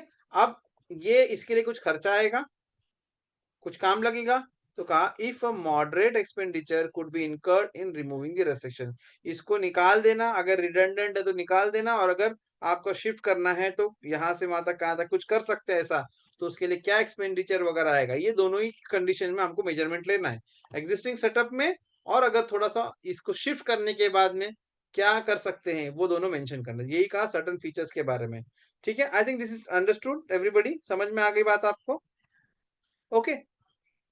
इसी तरीके से पॉइंट नंबर जी हम पढ़ेंगे, the existing super elevation should also be measured and recorded against each station, her station पर सिर्फ और सिर्फ वर्साइन नहीं लेना है, हमें उसका कैंट भी लेना है, सुपर एलिवेशन यानी कैंट ना, वो भी लेना है, should also be measured and recorded against each station, ठीक है। आगे बढ़ेंगे दोस्तों हम लोग अभी इसके आगे,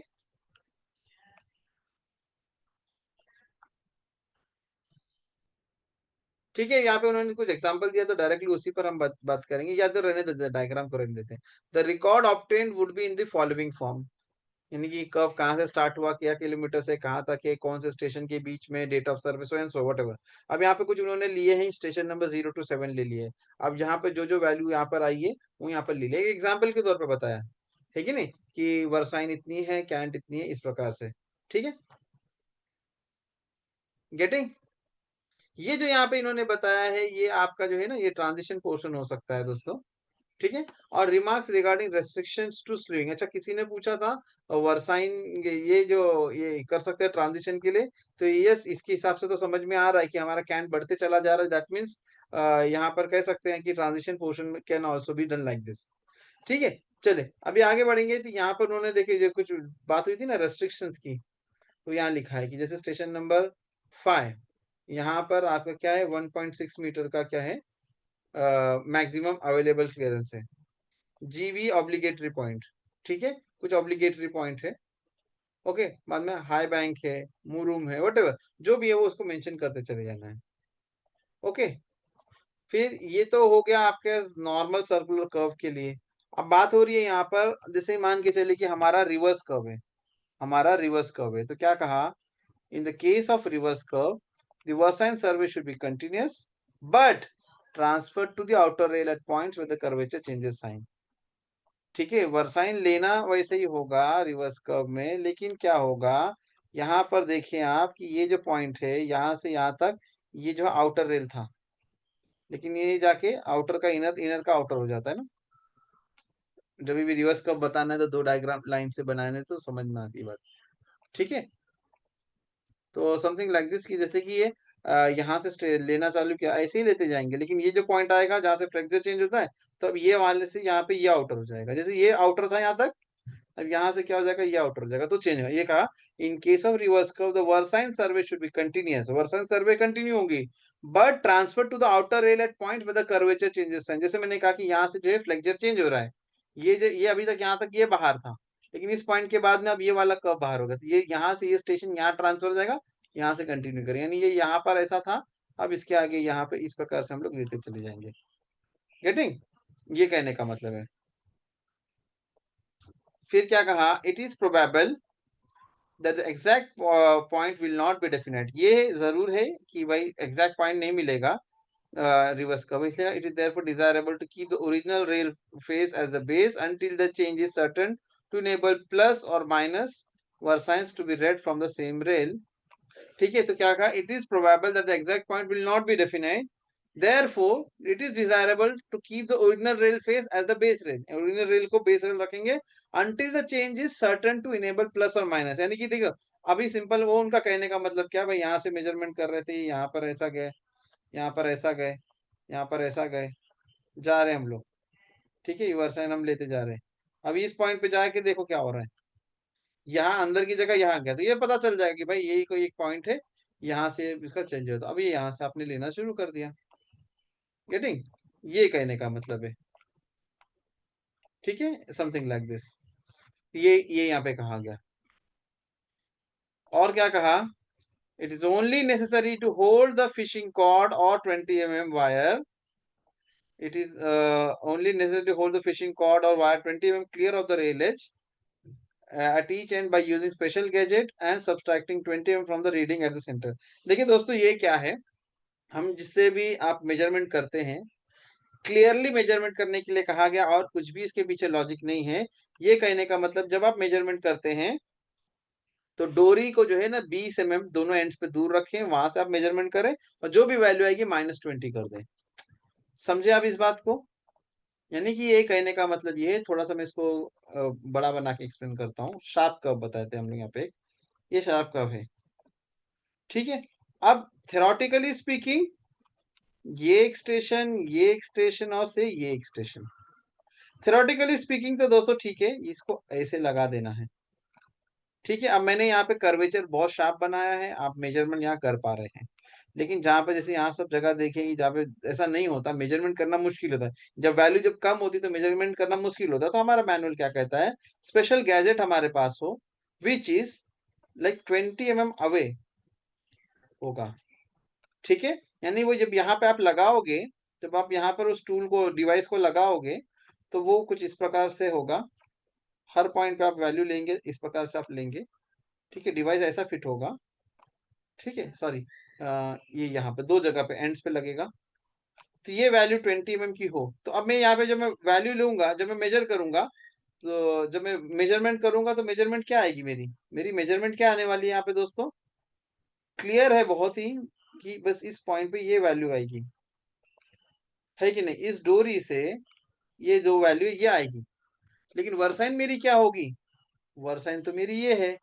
तो ये जो वैल्यू फिक्स है यहाँ पर भी उतनी है, तो ये माइनस कर देना, इसको माइनस कर देना, तो ऑटोमेटिकली आपको वैल्यू इसकी आ जाती है। अभी आजकल जो जो गैजेट के बारे में ये लोग बात कर रहे हैं, तो उसमें नॉर्मली क्या होता है, जो हमने फील्ड में देखा हुआ है, वो ऐसा होता है कि जो इसकी जो स्केल होती है ना दोस्तों, मेजरमेंट करने के लिए जो साथ में जो टूल के साथ में जो स्केल दी जाती है, उसमें ये वैल्यू जो है ना यहीं से शुरू होती है। Getting my point? इस प्रकार से, जैसे कि अगर मैंने कहा कि ये 20 mm कहा ना, मैनुअल 20 mm क्लियर, ये जो 20 mm पीछे से ही वैल्यू चालू होती है, ताकि आप यहाँ पे इसको जब स्केल को लगाएंगे, तो जो भी वैल्यू आएगी -20 अपने आप हो जाता है, -20 अपने आप हो जाता है, ठीक है। I think this is clear to everybody. यही उन्होंने कहा है। And it is not only for reverse curve, for any type of curve it is, ठीक है। ये वर्साइन मेजरमेंट करने के लिए कहा है, यानी बिल्कुल डोरी को यहाँ चिपकाने की जगह, जो कि ये यानी ये this blue line is desirable, लेकिन प्रैक्टिकली हम क्या कर रहे हैं, प्रैक्टिकली हम लोग कर क्या रहे हैं कि हम लोग इस प्रकार से इसको लगा रहे हैं, थोड़ा दूर से ही लगा दे रहे हैं, ताकि मेजरमेंट आसानी से हो जाए। ये देखिए, ये तो थिन लाइन बना दिया मैंने यहाँ पे, ठीक है। तो ये है, इसको माइनस करें तो आपको वर्साइन मिल जाती है, ठीक है।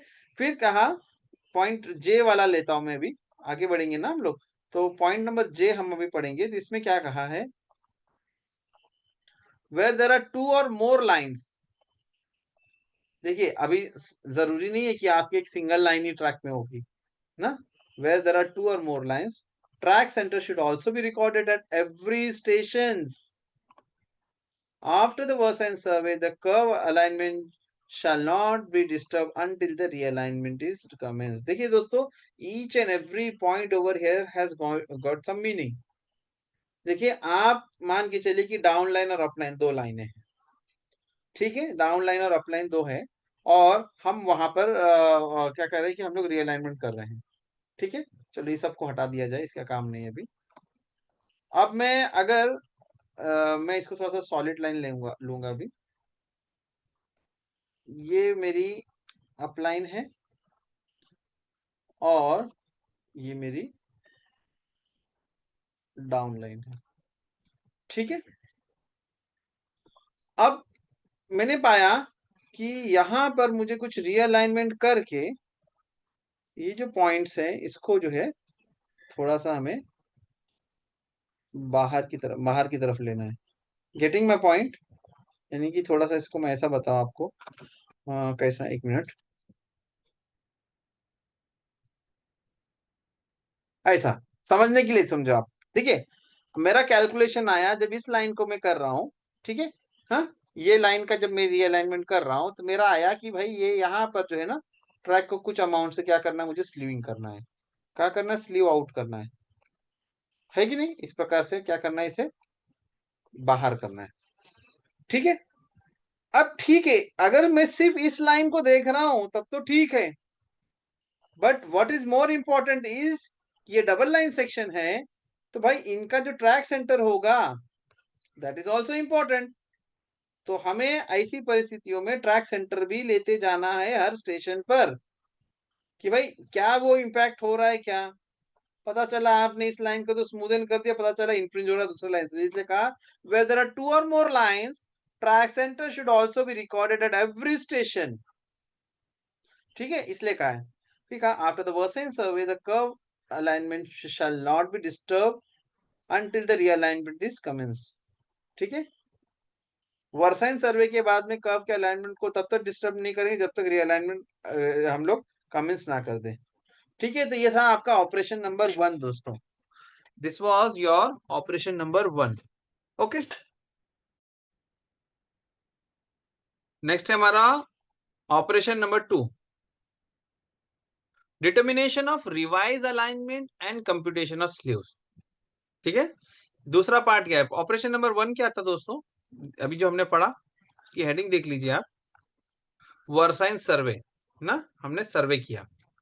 ये जो आपने शुरू में स्ट्रिंग लाइनिंग में था ना, ये वाला एग्जिस्टिंग ये वाला होगा। अब दूसरा पॉइंट पॉइंट ये वाला है ना, रिवाइज अलाइनमेंट वाला, डिटर्मिनेशन की बात है, इस पर आ गए हम लोग। Determination of revise alignment computational slew. क्या कहा जा रहा है स्ट्रिंग लाइनिंग में? The basic principle of string lining are as follow. क्या प्रिंसिपल है स्ट्रिंग लाइनिंग का? The chord length being identical, chord length हमेशा फिक्स रहेगी। जैसे हमने कहा कि station to station 10 metre, chord length 20 metre हो गई, तो it will remain same, the chord length being identical.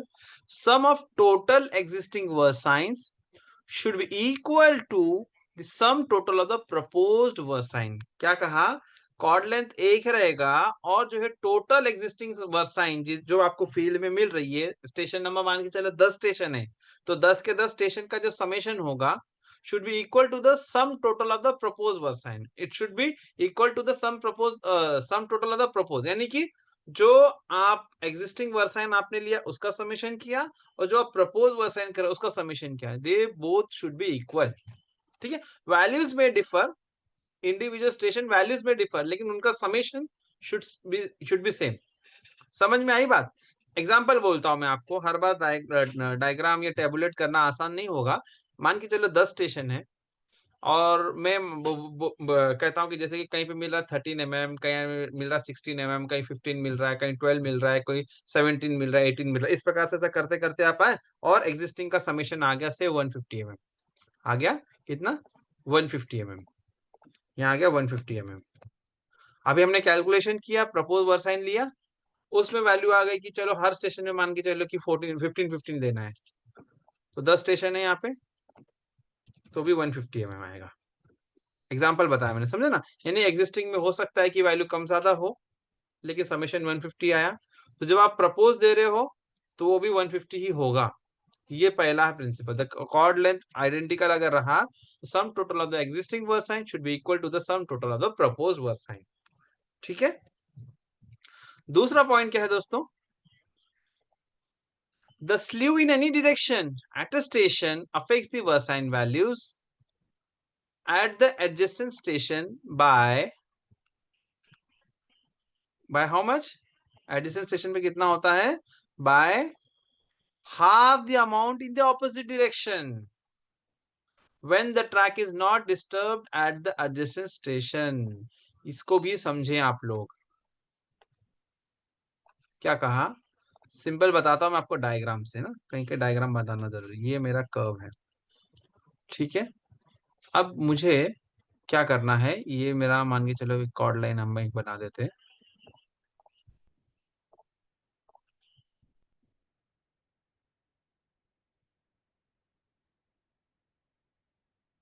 ठीक है, ये इस प्रकार से हो गया।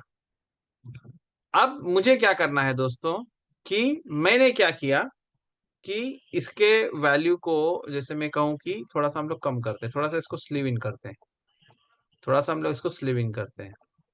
तो जब मैं स्लीव इन कर रहा हूं, तो आप इस पे गौर करिएगा कि मैं क्या कर रहा हूं। अभी हम क्या कर रहे हैं, आप इस पे जरा गौर करें कि whenever what ever amount I am slewing it in, जितने अमाउंट से मैं इसको अंदर लूंगा, ये जो दूसरे जो पॉइंट्स होंगे अकॉर्डिंगली उतने बाहर चले जाएंगे। समझे? वैल्यू से बताता हूं मैं आपको। सपोज मैंने यहाँ पर इस पॉइंट पर 10 mm इनसाइड लिया, ये जो स्टेशन था ये, यहां से मैं इसको 10 mm अंदर लेता हूं, तो with respect to this point you see, what you will see, कि it is going outside, it is going outside, but half. कितना हो जाएगा फिर वो आपका? 5 mm।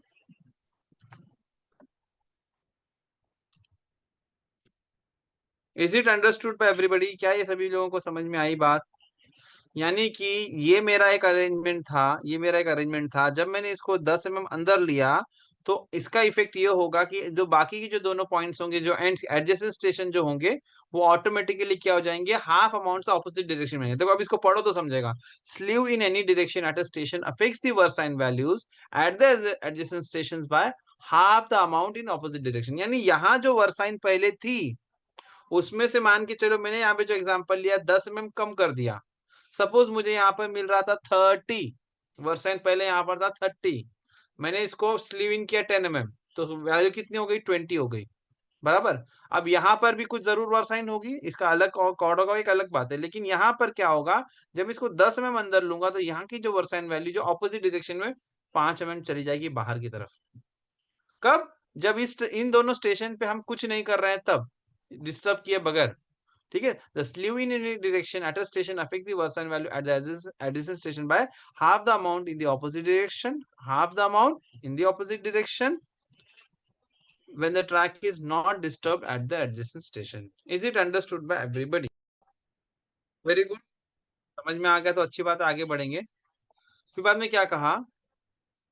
The second summation of versine difference between proposed versine and existing versine represents half the slew at any station. ये भी आप कैलकुलेशन का पार्ट है दोस्तों, टेबुलर फॉर्म में आप जाएंगे तो समझेगा। तो क्या कहा, ये तो आपने शुरू में डेटा ले लिया, बाद में इसका जब समेशन करेंगे, second summation of versine difference between the proposed versine and existing versine represents half the slew at any station, किसी भी स्टेशन पे हाफ को जो रिप्रेजेंट करता है, ठीक है।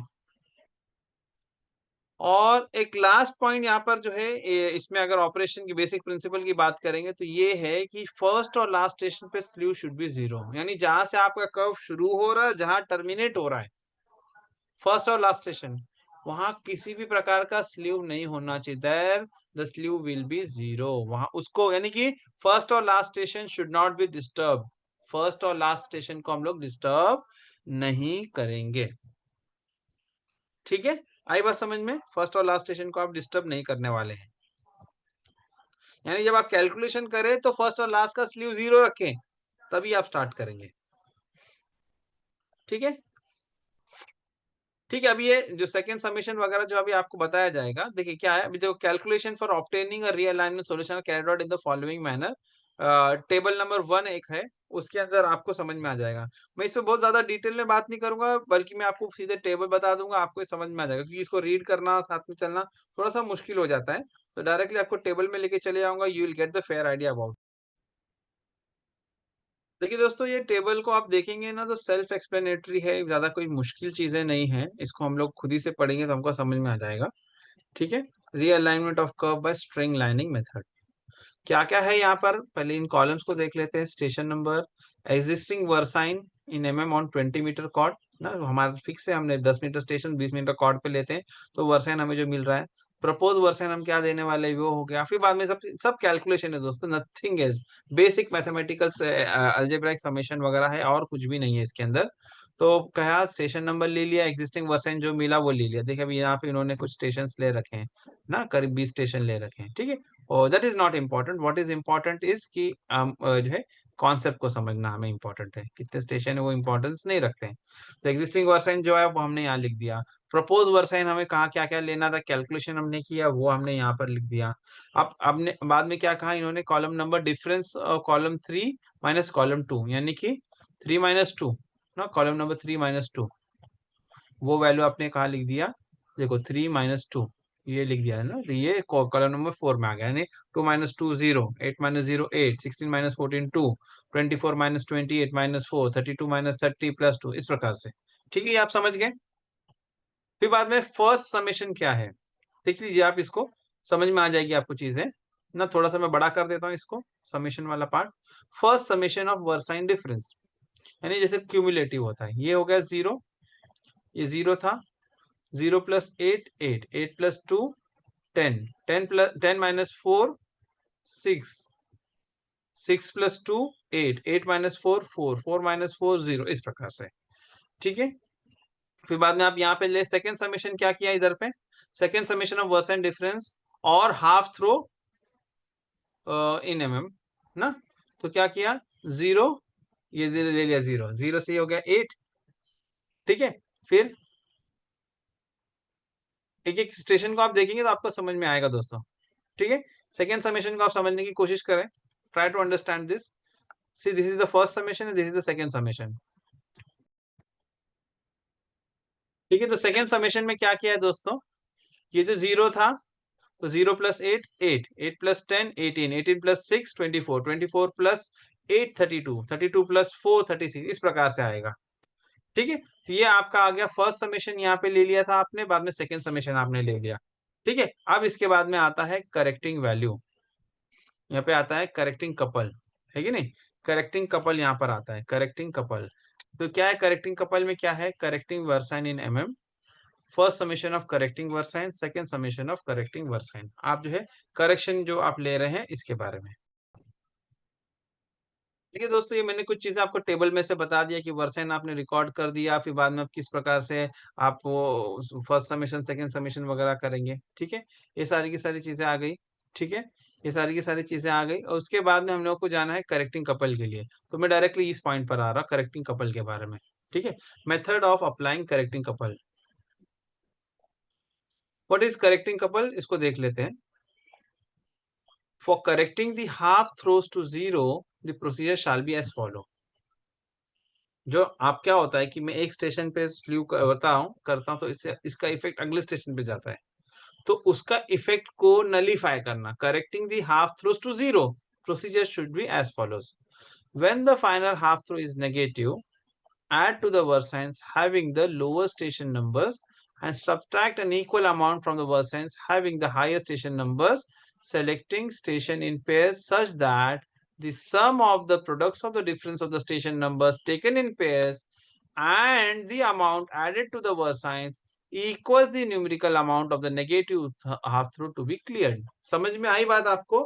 क्या कहा, जब आपका फाइनल हाफ थ्रो नेगेटिव है, when the final half through is negative, add to the versions having the lower station numbers, यानी कि क्या करेंगे, जो लोअर स्टेशन नंबर यानी जो शुरुआत के नंबर्स होंगे उसमें ऐड करें, add to the versines having the lower station numbers and subtract an equal amount from the versines having the higher station number, यानी कि 0 1 2 3 ये लोअर स्टेशन नंबर हुए, 18 19 20 ये हायर स्टेशन नंबर हुए। तो ये कहा कि जब फाइनल हाफ थ्रो आपका नेगेटिव अगर आता है तो आप क्या करेंगे कि लोअर वाले में ऐड करेंगे और अपर वाले में, हायर वाले में आप सब्ट्रैक्ट करेंगे, या वाइस वर्सा।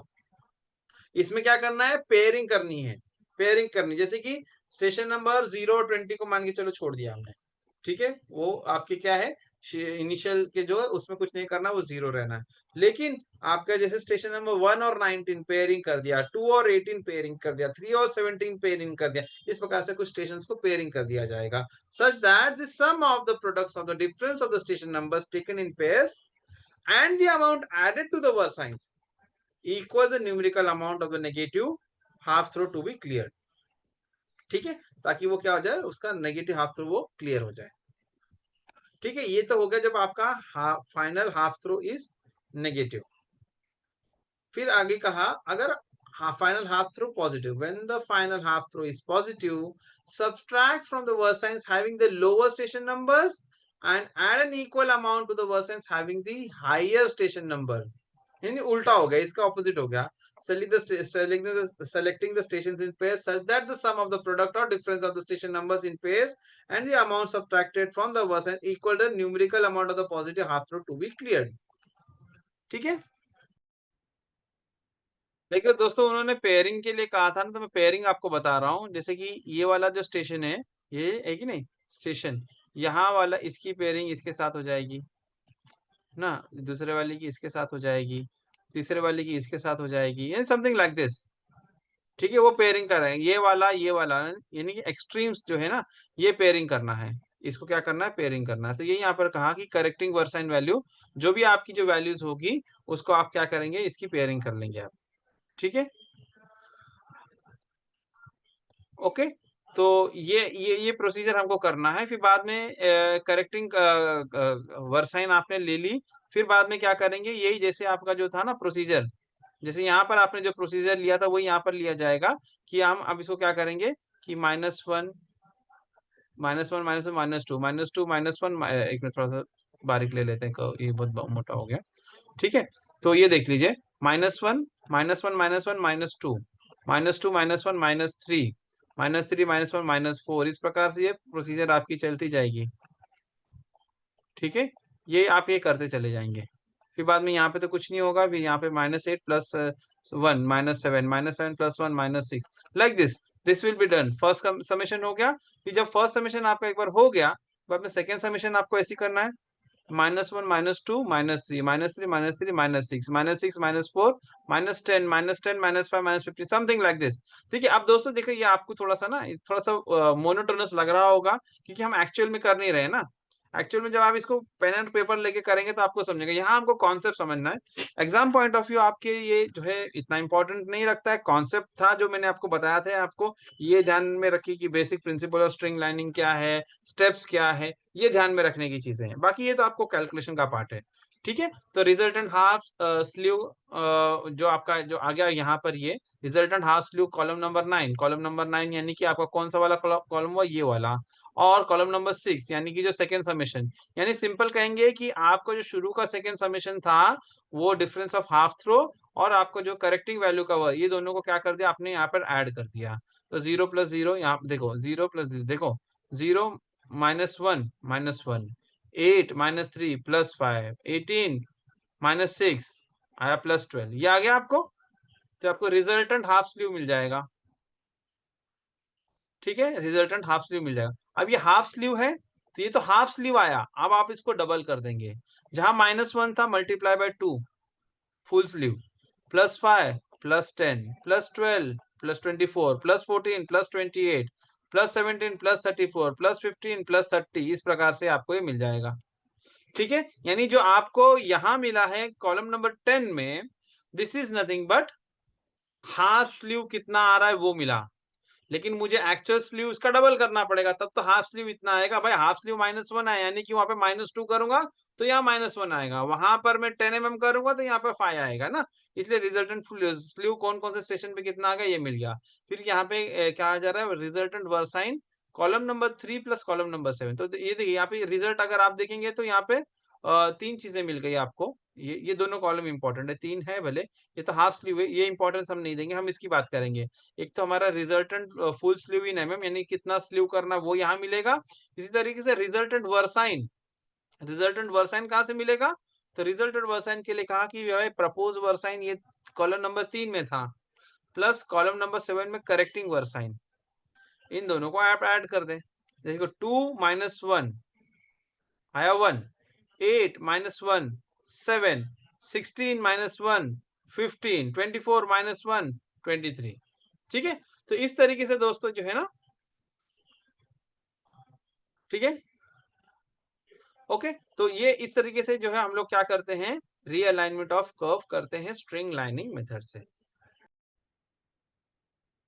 दोस्तों मैंने आप लोगों को बता दिया ऑलरेडी कि करेक्टिंग कपल भी बता दिया, फिर कैसे कि आपका कितना स्लीव कैलकुलेट करना और कितना आपका फाइनल वर्सन, ये सारा का सारा चीजें समराइज करके मैंने आपको टेबल में बता दिया। तो ये टेक्स्ट को आपको पढ़ना है तो आप पढ़ सकते हैं, सेम थिंग्स उन्होंने उसमें बताई है।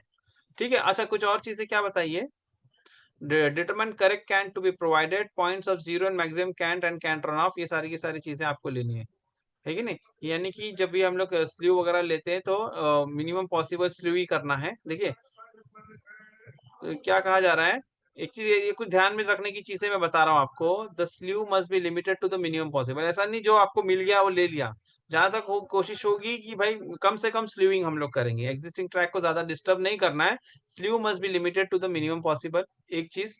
दूसरा क्या कहा, determine correct cant to be provided, कितना कैन प्रोवाइड करना उसको फाइंड आउट करें।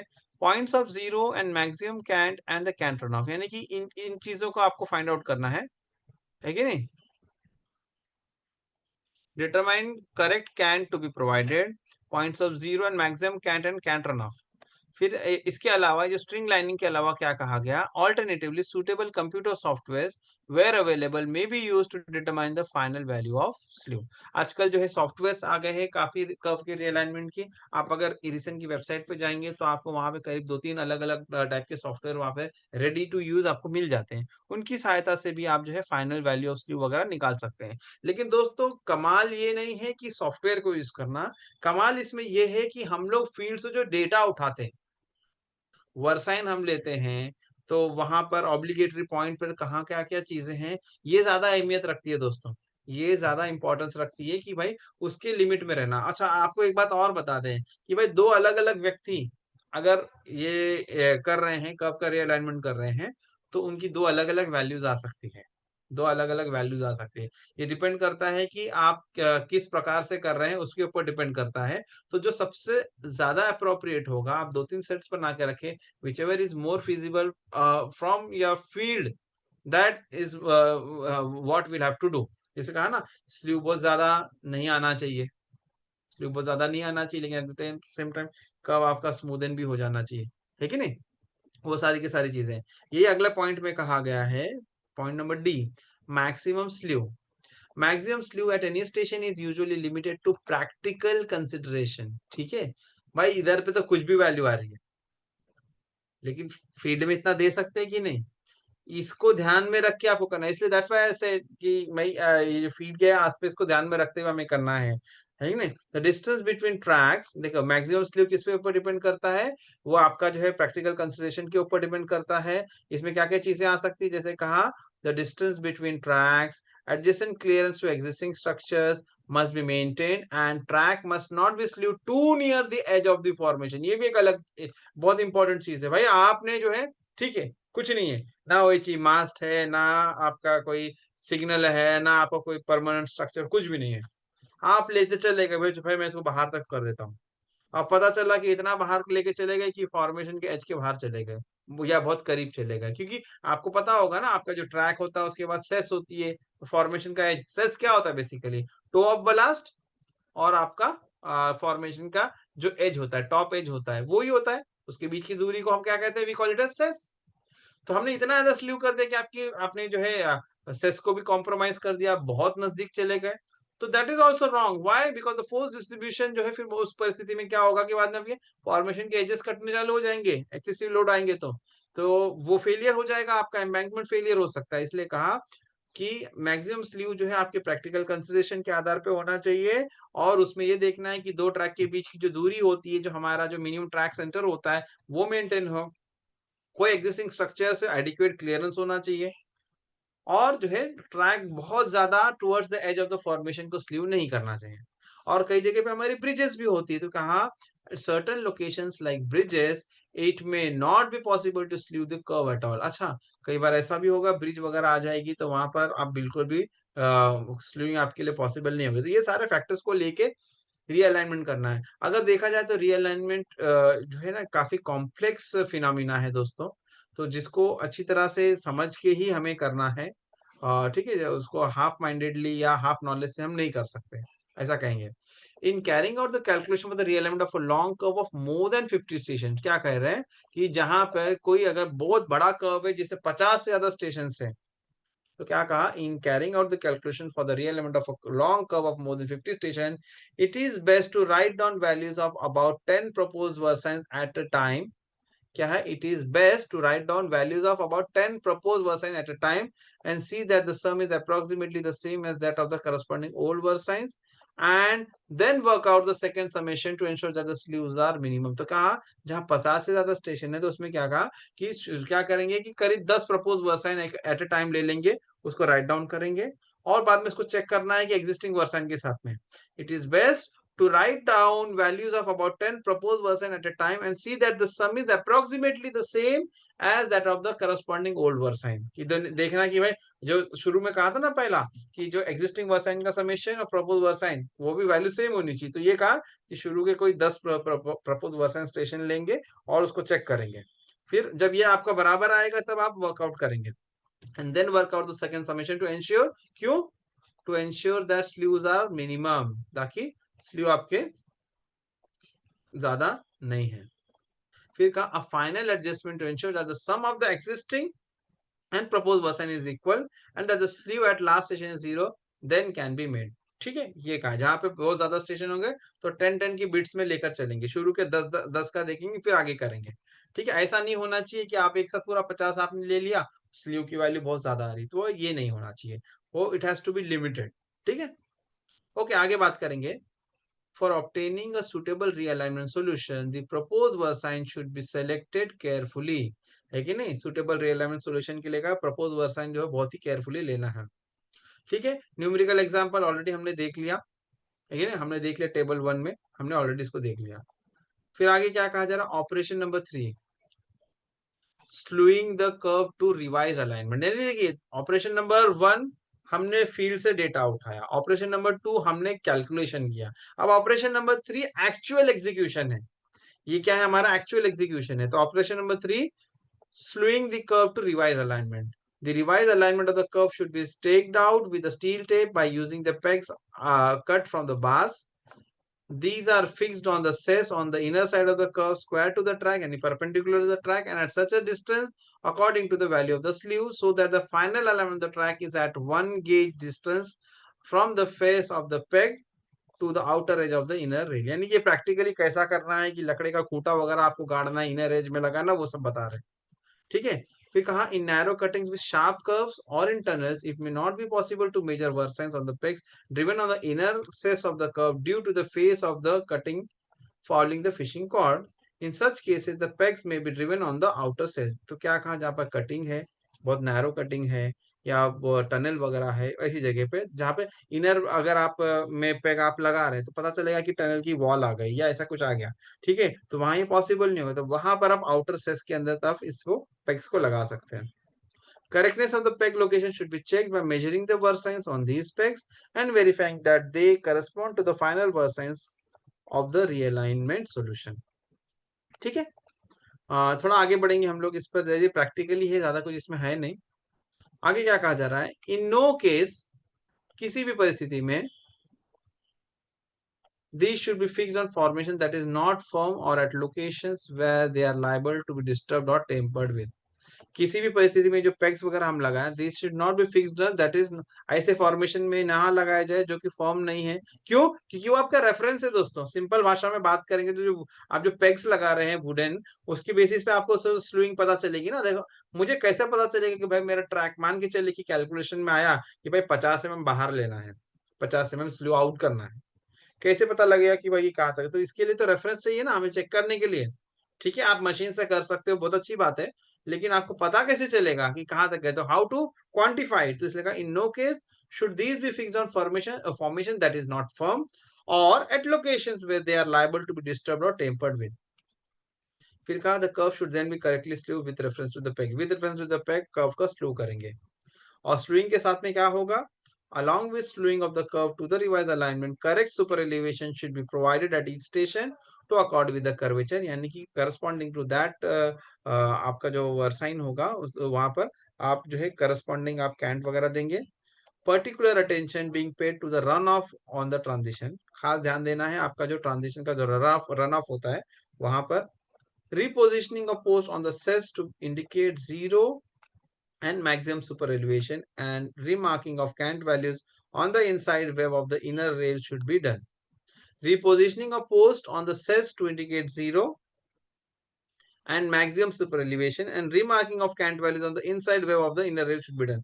आपने कर्व को रीअलाइनमेंट कर दिया, पोस्ट को रीपोजिशन आप करेंगे, मैक्सिमम वैल्यू मेंशन करेंगे और एक एक जगह पर क्या कैंट वैल्यूज वगैरह है आपका रेल के इनसाइड इनर रेल के इनसाइड वेब पर आपको ये सारी की सारी वैल्यूज मेंशन करनी पड़ेगी। ठीक है, ओके। तो ये रहा दोस्तों हमारा जो है ना रीअलाइनमेंट ऑफ कर्व के बारे में। ठीक है, तो आज के लिए दोस्तों इतना काफी है। नेक्स्ट सेशन में हम लोग जो है ना इसको आगे ही लेंगे हम लोग। Realignment of curves on double or multiple lines, cutting of rails on curves, ये सब अलग अलग पार्ट्स है, वो आगे के सेशन में हम ले लेंगे। आज के लिए बस इतना ही था कि रीअलाइनमेंट बेसिकली जो है, हम रीअलाइनमेंट क्यों करना है, क्या क्राइटेरिया, हमने वो पढ़ा। साथ में हमने स्ट्रिंग लाइनिंग मेथड से किस प्रकार से हम रीअलाइनमेंट करते हैं, ये सब चीजें हमने देखी। ओके।